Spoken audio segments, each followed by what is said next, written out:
Hey guys, welcome to MMA Insider, where we talk about anything and everything related to MMA. In this video, we'll look at Bisping declaring the greatest lightweight of all time, Andrew Tate takes over the UFC, and finally, Makhachev makes fun of Cormier for his WWE debut. This weekend is pivotal for Charles Oliveira. Oliveira will face Islam Makhachev in the main event of UFC 280 on Saturday, looking to reclaim the lightweight title he lost on the scale. Bisping said on his YouTube channel, "Greatest lightweight of all time? I think if Charles beats Islam this weekend, that belongs to Charles now.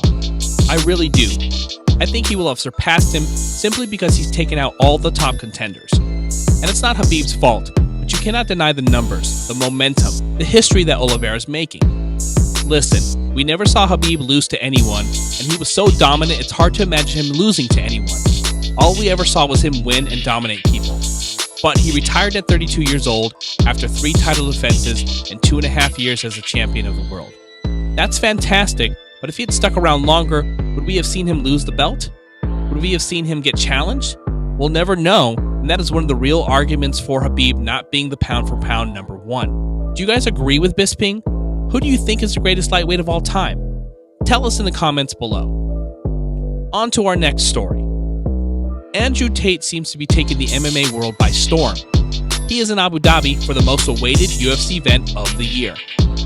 UFC welterweight champion Leon Edwards, UFC bantamweight title holder Aljamain Sterling, and rising star Sean O'Malley were among the fighters who met with Tate and his brother Tristan in the United Arab Emirates.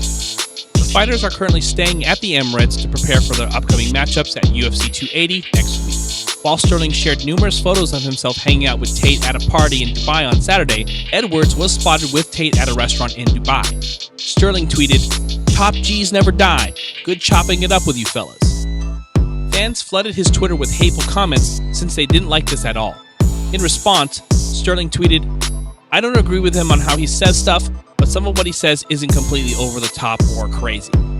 Sean O'Malley also met up with the controversial British-American kickboxer Andrew Tate ahead of his UFC 280 clash against Peter Yan in Abu Dhabi. Tate even offered Sugar to sit at his Bugatti wheel. Sean O'Malley hasn't held back when supporting the controversial Andrew Tate. O'Malley also admitted that he was trying to get Tate on his Timbo Sugar podcast. He was aware that the Tate brothers were planning to attend UFC 280. He said in his podcast, "I don't know, we're trying to get Tate on the podcast. He's going to be there supposedly at UFC 280. Well, I don't know if he's going to be able to get a ticket. So if he doesn't get a ticket, he probably won't come." Whether they are friends or not is unknown, but Sugar needs to prevail at UFC 280 to be regarded as one of the best in the bantamweight division. For our last story, Daniel Cormier made his WWE debut as a former 2-division UFC champion special guest referee in the main event between Matt Riddle and Seth Rollins. After DC's appearance at WWE Extreme Rules, Makhachev launched a barrage of jabs at his friend and training partner. Longtime training partners Makhachev and DC have spent years honing their skills together under the direction of Javier Mendez, the head coach at American Kickboxing Academy. The Dagestani is currently in Abu Dhabi preparing to fight for the vacant lightweight title on Saturday and could cement himself in history by getting his hand raised at UFC 280. Islam Makhachev said that Daniel Cormier cannot compete anymore. He said, "Look at this fat guy. He cannot compete anymore. He is a referee right now. He is a smart guy. You don't have to be in good shape for a comeback. He just wants to be a referee. Do some easy stuff. He don't want no more cut weight. He wants to eat all day. Burgers, chips, and this guy's so smart." Cormier, on the other hand, appeared to be having a great time.